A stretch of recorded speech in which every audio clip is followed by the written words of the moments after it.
went to a meeting, I think in 1998, that the EDC was having, where they were actually planning on redeveloping the waterfront. They're planning a massive redevelopment for the waterfront. And at that meeting, they were talking about bringing in huge container ships for Sunset Park, and they were talking about preserving the wildlife in Staten Island. And I was the only community-based organization at this meeting. It was mostly industry people. And I remember raising my hand and saying, I think it's really cool that you care about the birds in Staten Island, and I think it's great that you're doing everything to preserve, you know, the wildlife and the environment so that the birds in Staten Island have a place where they can hang out. But what about the people in Sunset Park? And that's kind of how it started. And at that point they said, who are you? What's your name? And that's when I said, well, I'm Elizabeth Jean-Pierre and I run Uprose. It's Elizabeth, can you buzz me?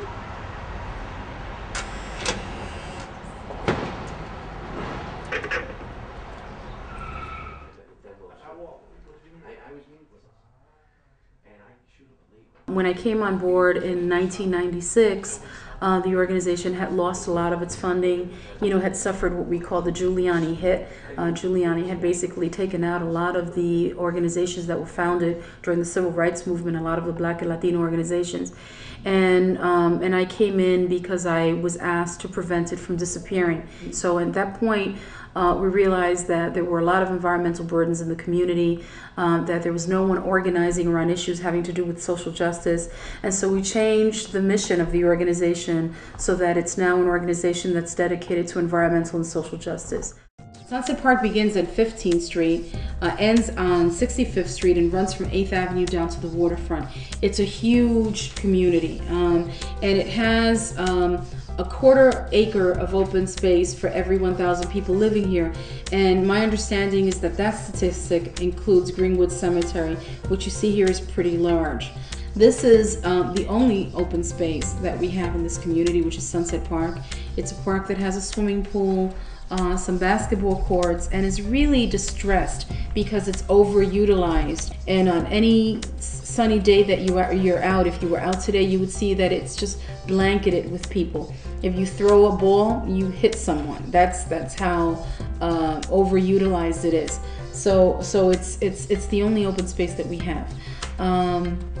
Hopefully the Greenway and the Waterfront Park will bring in an additional 25 acres to this community, and it's really desperately needed. It's probably one of the communities in New York City with the least amount of open space. The citywide average, I think, is 2.5 acres for every 1,000 people, and outside of New York City, it's about 6 to 7 acres.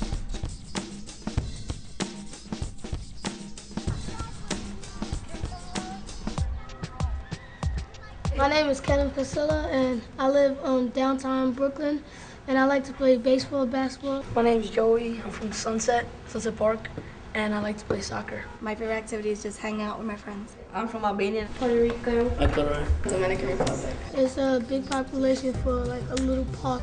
And then there's a lot of kids. There's just never room. That's probably why they take the cemetery into account as parkland area, and I don't think that's right. If it was a space to play, then you would see everybody in the cemetery walking around playing with footballs, but when you look at a cemetery, you don't see that. We just need a lot of space. Another place to hang out. More space to breathe. Pool. No one in Sunset plays hockey. And the park across the street has nothing. It's like the street is not for kids. These kids should have an opportunity to have a place where they could play. Park space, open space isn't just recreational. It's not because we want the neighborhood to look beautiful, although that's definitely a plus. It really is a matter of life and death. It's a matter of whether or not our kids are going to be healthy or not, whether our elders can go out and breathe deeply. That's why we say that this is an environmental justice issue. This is a mixed-use zone, and people actually live in the midst of a lot of environmental burdens.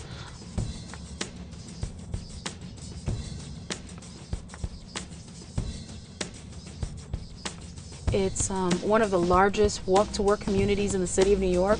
which is extremely important for a working class community like ours. We want to support the manufacturing base. We want to make sure that those jobs don't go away.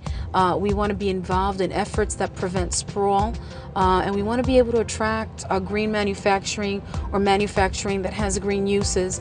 But we also want to engage them in discussions about alternative energy and how to adapt practices that are going to reduce emissions and that are not only going to be beneficial to the community that lives here, but the people who work for them.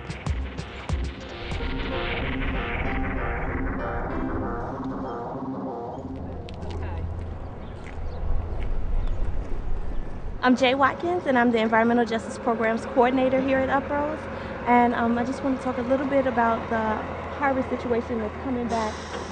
Since the historical hazardous toxic plants have left, the estuary began to reinvent itself, to adapt itself. And for a long time, there were no birds in this area. There was very little vegetation. But because it's been left alone for about 20, 30 years, it's starting to come back, and that's the magnificence of the earth, that it can renew itself and come back. So what we want to do is take advantage of this healing process and have people come out and enjoy it, take the fences away so people can come out and see the birds and see the vegetation. I just can't wait until our community can come and see what they've been missing. Other people who have views like this in Jersey or in Manhattan, they're able to actually enjoy it and take it in, whereas we live in a community where our view of this beautiful skyline and this beautiful harbor is fenced up. It has been fenced up for years, for decades. And so we at Uprose, we can't wait for that fence to come down. We just can't wait. Most of the people in Sunset Park, we ask kids where our waterfront is, they don't even know. They don't even know they live in a waterfront community.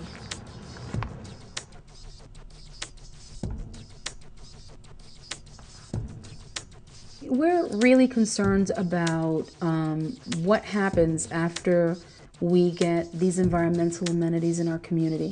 What we found is that as a result of our progress, developers are calling us and asking us questions about the status of the Greenway. We see families getting displaced because the neighborhood is laced with baby trees.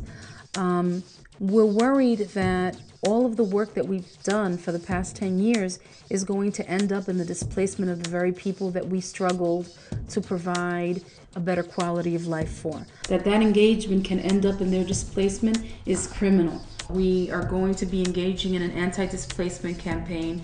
We've been thinking about how you can use infrastructure in a way that reduces the impact of displacement in one part of the community. We've thought about how greenways, for example, all of the planning has happened along the waterfront. And for a lot of people, when they think of waterfront, they think luxury housing. For us, we think walk-to-work jobs, manufacturing, mixed-use zone, but community access, a green port. So one of the things that we've been thinking about is that we want to make recommendations to the city that they start looking about how to connect the greenways inland to landlocked communities like Bed-Stuy and Crown Heights, communities that are low-income communities, communities of color, communities that are also burdened environmentally.